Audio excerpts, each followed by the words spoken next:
ask you a quick question, Anthony? Did you used to do the nuclear hide under the desk test? Yeah, I had to do that. Oh, Anthony's old as a I had to do that in up until probably the 4th grade. Oh, you just told your age. The commies were going to nuke us, you idiot. The hill have eyes. I got it. Listen to this. We all know the atomic bomb is very dangerous. Since it may be used against us, we must get ready for it, just as we are ready for many other dangers that are around us all the time. That's right. Fire is a danger. Negroes. It can burn whole buildings if someone is careless. But we are ready for fires. We have a fine fire department to put out the fire. Listen how they talk You have to the fire public. drills in your like school, children. so you know what to do. Automobiles can be dangerous, too. They sometimes cause bad accidents, but we are ready. We have safety rules that car drivers and people who are walking must obey. Now, we must be ready for a new danger, the atomic bomb. The atomic bomb. How do you get ready for the atomic bomb? First thing you do is light up a Lucky Strike cigarette and thank your lucky stars you're here in the good old United States of America, where we can defend our people against the dreaded Reds and their nuclear menace. With an ordinary school desk, you will save your life from a nuclear bomb. When you hear the alarm go off, saying that a nuclear bomb is en route to your town, USA, find a school desk and crawl underneath. Everybody gather at the schools and find a desk to crawl underneath. This will not save you. This will just make it easier for who's ever left in the government to clean up the dead knowing you're all in schools. That was their gag. Remember the fallout shelters? Remember that? You'd still see signs that say fallout shelter. Yeah. These were basements of buildings in major cities where people were supposed to go to escape the fallout from nuclear bomb, and then once it crosses over like a pleasant little snowstorm, you'd come out and go back to your life. 2 years later. Right, yeah, 2 years later in a fucking apartment building basement with your neighbors. It's like you're really going to live. The planes, when planes go down and they say put your head between your lap, that's not to save your life. No. That's just so you break that neck when the plane lands. It's just, we don't want to look at you. We don't want you suffering. We just want your neck snapped. Make this quick. They don't want to collect the pieces. They just want one. Just make it quick. Yeah, stay in a lump. Hopefully you'll stay that way, strapped in your seat. If you sit up, there's going to be a head here. And we want you all strapped in a nice package for the cleanup people. They find your head and be like, oh, this nigga tried to have dignity and not he didn't fold up in a old pussy-ass ball like we told him to. They put everything in position and realized this idiot was trying for the overhead. His arm was raised up trying to get his fucking laptop. That nigga was in the bathroom. Here we go. But that's what, and the fallout shelters were pretty much so people would gather down there, and if anybody lived through this and society had to get together, there wouldn't be sprawling fucking streets and houses full of dead people. They knew where they were, and they could either cover them over or drag them out, whatever it need be, but they didn't have to go house to house getting dead people. Well, that's all it was. We got more audio from the duck and cover era. Duck and cover.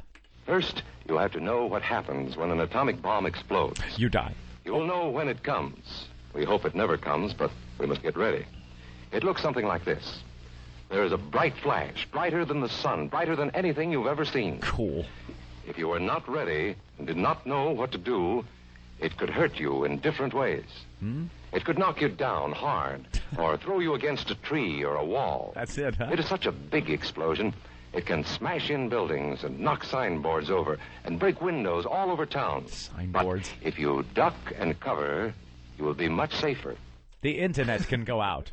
Duck and cover from a top. Duck and cover. How stupid were we? I like that. It could knock you over or push you into a tree. It's a bully. Right. It's a big bully. Hey, why I oughta.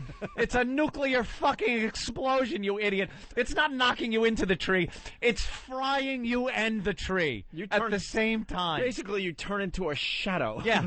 For a split second, you're an ash until the blast blows that away and you're left as nothingness. Nothingness. You are reduced to a molecular level. You are not pushed into a tree. You do always think that just covering your head is going to save you. Duck and cover. They're shooting. There you go. That's fighting the nuclear war. Duck and cover, Johnny. Well, here we go. More audio. Here are some older boys showing what to do if the flash comes when you are not in the classroom. Huh. This is what to do if you should be in a corridor. You duck and cover tight against the wall this way. Mm-hmm. Remember to keep your face and the back of your neck covered tightly. Try to fall away from windows or doors with glass in them. Then, if the glass breaks and flies through the air, it won't cut you. You might be eating your lunch when the flash comes. Duck and cover under the table. Hold up your drumstick. It'll cook. If the explosion makes anything in the room fall down, it can't fall on you. All right. This guy makes it sound like nothing, really. Well. If you duck and cover, everything will blow up around you. You'll sit there and be fine.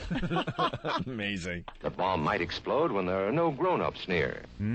Paul and Patty know this, and they're always ready to take care of themselves. Here they are on their way to school on a beautiful spring day. But no matter where they go or what they do, they always try to remember what to do if the atom bomb explodes right then. It's a bomb. Duck and cover. Paul and Patty know what to do. Paul covered the back of his head so that he wouldn't be burned.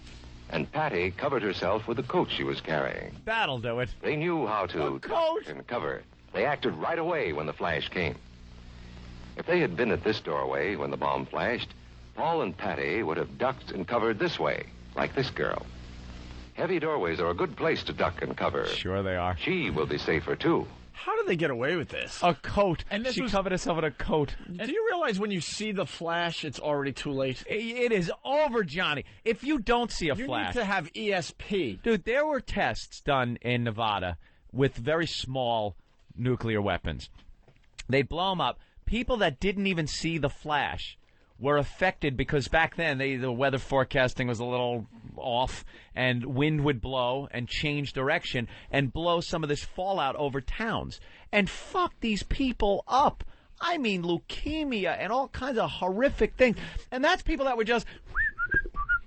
They didn't know what was going on. If you're close enough where you're seeing the flash... It is over. So over. And this is like, what, 65 or something like that? Yeah. Well, no, this guy kind of sounds like the 50s. At least 10 years after the fucking, they got the Japs. And it's like, so they got film of the Japs. They knew what happened. Ducking in Nagasaki, and then afterwards, oh, good thing I ducked. brushing ash off them. Ducking the cover.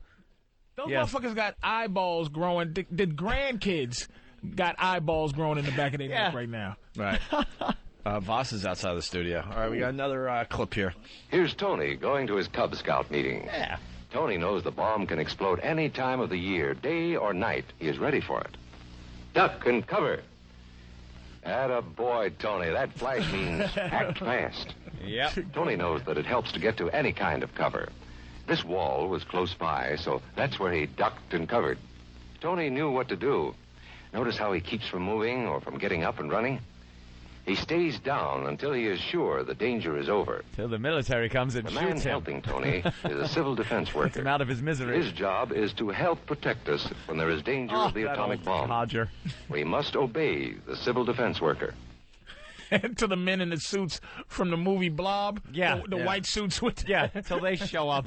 This was just some more of that false security crap. Yeah, this was absolutely false security. Trying to make people think that if the Russians launched, we'd be okay. It's all right. Have faith in your government. They would have never reached, though. Everything's fine. Yeah, they had the bombers, though. They had the planes. There was no way. The closest thing we ever claimed to that, and that would have been dangerous, would have been that Cuban crisis. Well, that was pretty bad. In the 50s, though, let me tell you something. In the 50s, the Russians had some big fucking bombers, and something would have gotten here. Fly over the North Pole, drop their bombs. Not even. You don't think? You don't think? Fucking way. No way. In the 50s, they would have been able to do that. No, there was. They could have bombed Alaska. Who gives a fuck? I think they would have been able to make it. Absolutely not. There was never been There is not going to be a nuclear. There may be when them fucking Jews start shooting missiles at Iraq and Iran. For their other than that, nothing. We're surrounded unless they get into Canada. Unless they sneak. We're fucking safe. I don't know about that. Oh, man. That's scary That's a scary thinking you got there, Patrice. The dirty Arabs, how the fuck are they going to get a nuclear bomb in this goddamn country? They got to sneak every piece in for the next 52 years to blow up a building. Who gives a fuck? There'll be another. We'll take over Canada by then and make it the new New York. Canada's already going to be New York. We need room. We need other places for people to live. We're going to take Montreal back. We're going to take Montreal. We had Montreal for a little bit. We had Montreal for like a week or two. I just see the biggest danger as being those friggin' old Soviet bloc countries that still have nuclear missile silos that go, well, how much you willing to pay for the missile, they're still doing Mr. that. Ahmad? They're doing that, but they're only trying to kill Israel. That's where the problem. Israel is nervous because that dude Mahmoud, whatever the fuck his name is in Iran, he's a problem. Yeah. He is a fucking problem. When you get guys like him and the North Korean guy, where America goes, that's our big thing is that we tell people what to do. But we just got to throw them money, and they seem to shut up. Fucking no way. Not this Mahmoud dude, and not that Kim Jong Lee. Yeah. Let's get the last duck and cover clip in. Duck and cover. This has a creepy song at the end. Oh. Yes, we must all get ready now, so we know how to save ourselves if the atomic bomb ever explodes near us. If you do not know just what to do, ask your teacher when this film is over. Discuss what you could do in different places if a bomb explodes. Older people will help us as they always do, but there might not be any grown-ups around when the bomb explodes. Then, you're on your own. How frightening is this? Remember what to do, friends. Now tell me right out loud. What are you supposed to do when you see the flash? Duck and cover. It'll be okay. Duck. Right? And cover. Duck.